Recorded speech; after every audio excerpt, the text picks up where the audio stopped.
Ladies and gentlemen, boys and girls, this is 3 Count Commentaries. I am MagMongoSlade. Today, we're about to go through the Players Tribune article that Charlotte Flair allegedly wrote. We are not going through the whole thing. It's entirely too long. These articles are too long, brother. So we're going to pick out some of the interesting bits of things that bothered her.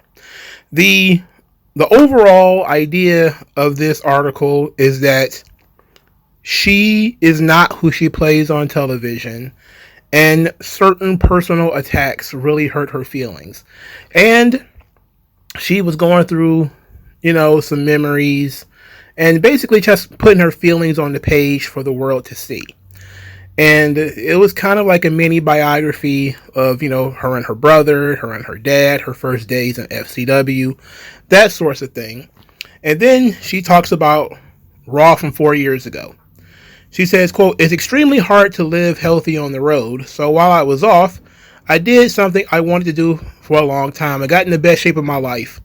I lost like 25 pounds. I got leaner and more toned. I felt great. But I was seriously so proud of the effort that I put in and the results I'd achieved. And I remember feeling really good about how I looked at that night's show." And she says, "Then I checked my phone after. I literally had thousands of notifications on Twitter. Most of it, people speculating about what kind of plastic surgery I'd gotten. Okay, what the F happened to Charlotte Flair? Holy shit, her whole body is fake. She got work done. She looks like her dad in a wig. Holy hell." Yes, everybody has been talking about Charlotte and plastic surgery for years now. There's been a big talking point about Charlotte and plastic surgery. She's addressed this thing numerous times, but it still comes back because she looks different every time she shows back up. So she continues by saying, "I've dealt with stuff like that my whole career, but I try not to take it personally. On some level, I get it. I'm relatively famous and I make very good living from work that involves showing off my body. I get that certain things just come with that territory. And I've never expect anyone to feel sorry for Charlotte Flair, but it is really wild how, okay, I'll put it like this. People are getting smarter and smarter when it comes to understanding the wrestling business. Everyone knows everything now, just about what's on screen, but what's off screen as well. And yet, the smarter people get about wrestling, the easier they seem to forget about the basic concepts, like the concept that I'm not Charlotte Flair." So she doesn't want people talking about how she looks. And I get it, man. I completely understand it. You're not going to stop people from talking about it, but I get it. Also, there is no denial that she got a lot of plastic surgery in here. At least not that I've seen so far. Let's continue, however. So later she mentions about being human, just being plain old Ashley. And then she says, and I quote, "I think in those times when people have seen me appear rattled by the booing, those are just the times when I felt, at least for the moment, the boos aren't for Charlotte. They're for Ashley. They're for me. They're because of the way I look, or because of the energy I'm giving off as a woman, or because of the real trauma I've gone through in real life. So when it got mentioned in Chicago that I have an 0-3 record in marriages, yeah, it rocked me legit. I'm not too proud to tell you that. I don't need everyone thinking I'm playing 5D chess all the time. My reaction to that line was as genuine as it gets. Because, and maybe this makes me naive, in my head, Charlotte hasn't been divorced, so I wasn't expecting to come up in that promo. And then all of a sudden I had an entire arena cheering as I got mocked for something that was, quite frankly, devastating to me." Now, why did this happen, though, Charlotte? You're deleting context. I look on Twitter and everybody's attacking Tiffany Stratton for having plastic surgery and being very mean to Charlotte. You're being mean to Charlotte. You're being unfair to Flair. It was just a couple of years ago, maybe 2 or 3 years ago, that if Charlotte was walking around passing out flowers, then it would be in the dirt sheets that she was trying to kill people by stabbing them with thorns. Now, all of a sudden, Charlotte is the belle of the ball, and we all should feel sorry for her. It's like, let's put this thing in context. Charlotte bullied Tiffany Stratton in the promo segment that happened before the promo where, Tiffany Stratton dropped the 0 and 3 line. She humiliated Tiffany in front of everybody. She didn't try to help her. She was trying to make her look bad. Like Charlotte has made other people look bad in promo segments or in matches, etc. And Tiffany, feeling like she owed Charlotte a receipt, paid her back in kind. She went personal. And to me, the personal shot was immature, but no worse than what Charlotte has done to people in promos or in matches.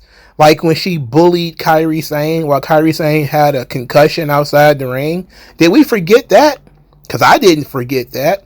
When, she was basically a dead fish and Charlotte was beating the hell out of her outside the ring. I haven't forgotten that. That was scary, and Kairi could have legitimately been injured. So sometimes things happen out there. Sometimes people shoot on each other. Sometimes people get potatoed. It's part of the business. Unfortunate part of the business, but I give Tiffany Stratton some credit for sticking up for herself and not allowing herself to get pushed around in these promos by veterans. You have to stand up for yourself at some point. You can't always defer to the veterans, especially when they're not looking out for you. Now, we're going to fast forward a little bit to her next complaint. She talked about having a match with Rhea Ripley at WrestleMania 39 and saying that she feels at that point that she was just getting good. And she says, it's a thought that I've had in my mind for a while, but I never quite said it out loud.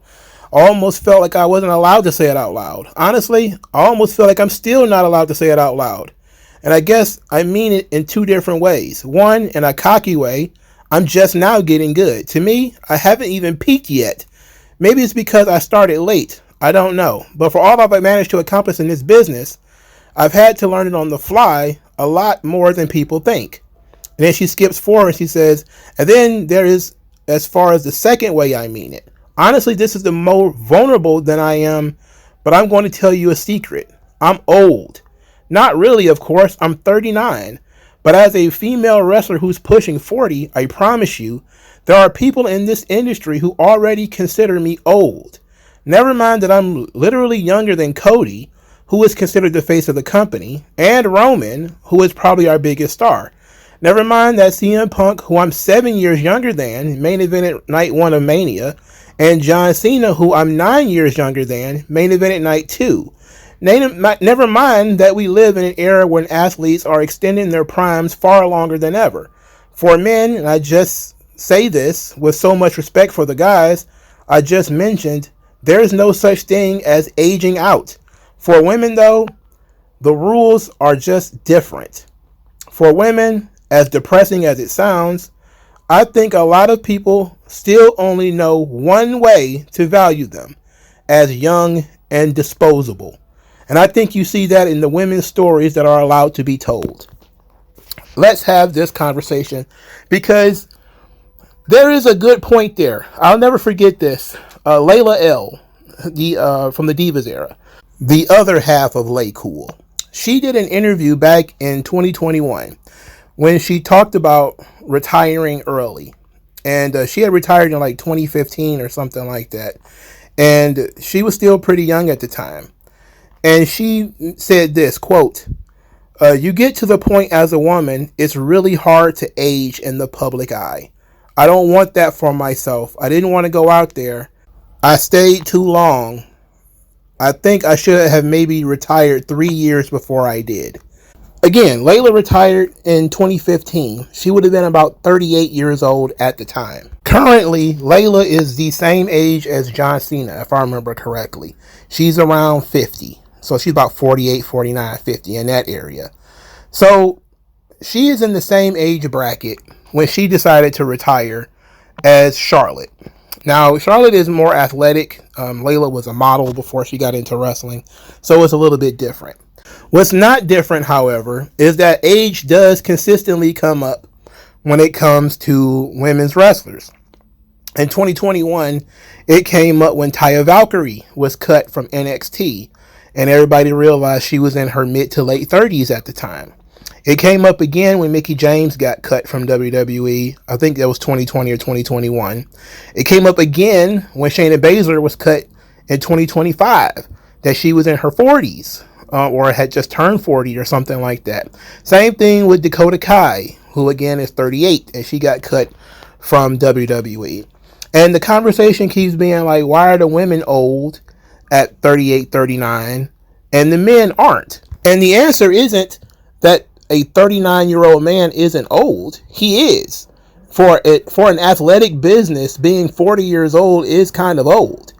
The issue here is whether you can still keep up at 40 years old. And some people can't. Not everybody's 40 is going to look the same, right? Some of these people are not in the best shape of their lives at 40 years old. Some people are. Somebody like AJ Styles is a freak of nature. Somebody like Finn Balor is a freak of nature. If you see a lot of 38, 39-year-old guys out here, they do not look like AJ Styles and they do not look like Finn Balor. So if you hit 40 as a man, you might be near the end of your career. But that's in all sports, and I've said this numerous times, age does matter. They're constantly bringing in new talent. So the idea that women are young and disposable, or that's how people like them, yes, but they also like the men for the same way. The NFL doesn't just hold on to players forever. Now they're trying to do things in the NBA and in the NFL to a degree so guys can play longer. But overall, there's fresh 22-year-olds every year. And people are going to be more interested in those fresh 22-year-olds than the guy who's been around for a long time, who's, at 38, 39, 40, you've gotten shoulder surgeries and ACL tears and life is starting to catch up, especially if you're a guy with children. Like Roman Reigns right now, like he doesn't show up a lot because he's a guy in this age bracket. He's got young children, and he's had a entire athletic life up to this point. The body ain't exactly made to continue doing this stuff well into your 40s. And some guys, especially in wrestling, they peter out at 40. The number of guys who can still go at after 40 is only a few. It's a minimal number of guys that can still go at a high level at the age of 38, 39, 40. And it's becoming more than ever before due to better dieting and better stretching and guys not suffering as many injuries and people taking better care of themselves than when they did back in the old days. Like you could really tell a guy was in his 40s in the 1990s, right? Jake the Snake Roberts, when he returned to the WWE in 1996, he was only 41, but he looked 50. For God's sake, he didn't take care of himself. He was, an alcoholic. He was overweight. When you look at Nick Bockwinkel in the late 80s, he was 50. Nick Bockwinkel turned 50 around my date of birth in 1984. And yet he was still having great matches in 1986. This guy would have been 52, 53 years old at the time. Not everybody's 40 and everybody's 50 are going to look the same. Now, that being said, let's go back to the women. If you can keep up, I don't think people will mind how old you are. This goes to the Trish Stratus question. Trish Stratus is older than Charlotte. Hell, she's older than CM Punk. But she still looks good for her age.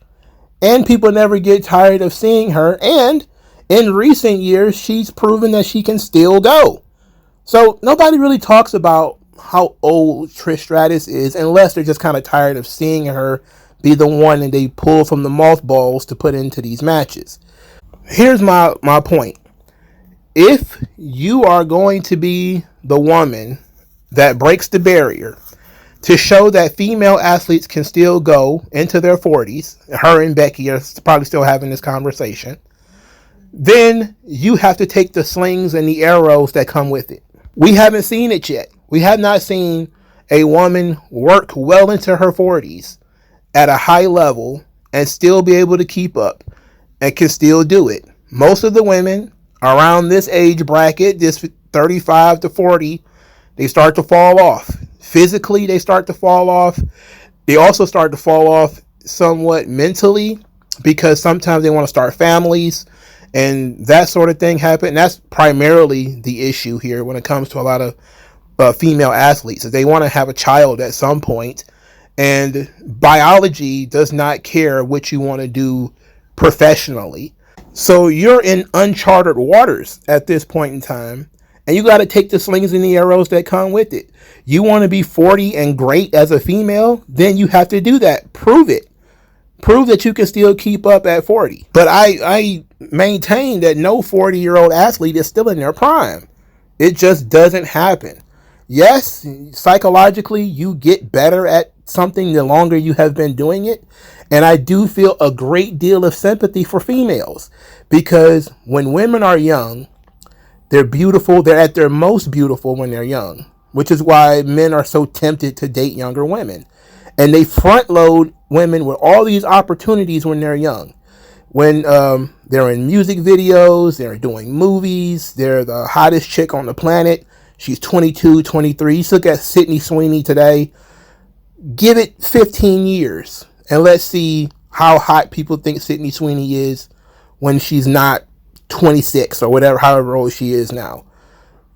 It's a different ballgame. The world turns very cruelly towards these young women because the one thing that people were lauding them for and throwing money at them for is gone.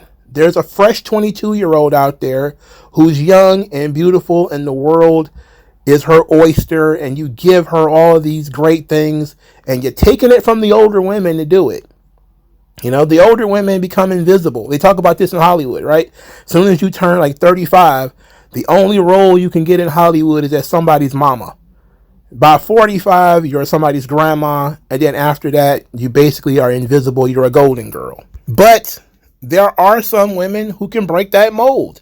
The women who can still do really good in their late 30s and 40s, and they can still play, you know, sort of the young, sexy girlfriend or whatever. There's TV shows based around women now who are in their mid to late 30s, who are having midlife crises and dating younger men or dating age-appropriate partners and all the Stella got her groove back and all that shit. But I do realize, socially, of course, that women are front-loaded with a lot of attention and given a lot of money and opportunities when they're young. And those things start to dry up more and more the older they get. And there's a bitterness that grows within women because they realize that all the stuff that they were front-loaded with start to dry up the older that they get.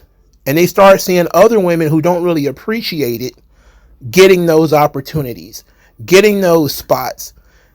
But the truth is, the same thing happened to you. That some older woman lost a bunch of opportunities so that you could have opportunities. If you're going to break the mold, you have to take the slings and the arrows that come with it. And one of those things is being called old. If you can go out there and prove these people wrong, then you do it. I don't want to read any articles with you crying about it, though. You got to realize that what Charlotte and Becky are trying to do has never really been done by a women's wrestler, especially in WWE, where she maintained top physical condition and been able to have everything she wants, because Charlotte did write in this piece that she wanted to have children and that her and Andrade were trying to have kids in order to save their marriage, which was very tough to read considering they got divorced. But if you want to do all of that, it's not going to be easy. And then people are not going to make it easier for you. It's going to be tough. And you have to accept how tough it is. And this is what heroes do. They take the slings and the arrows, the things that are fair and unfair, and they make it work in their favor. I truly believe that Charlotte is still very good at this age. That being said, though, if she wants to really prove it to other people, she can't write articles about it. She's got to go out there and do it. She's got to go out there and show that Charlotte Flair is still the best, or one of the best. Even if she's not the best anymore, maybe she's been replaced as the best, but she's still one of the best. Because at this age, your only competition is yourself. You ain't really competing with the young talent anymore because you're established and they aren't. So they're hungrier than you are. And that could also be one of the many issues that comes with being an older talent, is that you can become lax and you can start relaxing and realizing that I got a spot regardless. Or I could pull the card and I can get that spot if I wanted it. I could pull the, play the politics card or whatever. But Charlotte's last really big outing was against Tiffany Stratton, and it wasn't great. And some people blame Tiffany because she's a fairly young woman. Some people blame Charlotte because she's older. She should have known better. The match could have been better if Charlotte would have done more. That's just the nature of the business. But don't cry about it. Don't weep about it. Just fucking do it. Because nobody can stop you. It's not like this WWE is Marigold or Stardom where they force you to retire at 30 or something like that. It's not MTV where you can't be a VJ after 25 anymore. You feel like you can still go. You still feel like you're the best in the world. Go fucking prove it. Like, share, subscribe. I'll talk to you guys later. Peace out.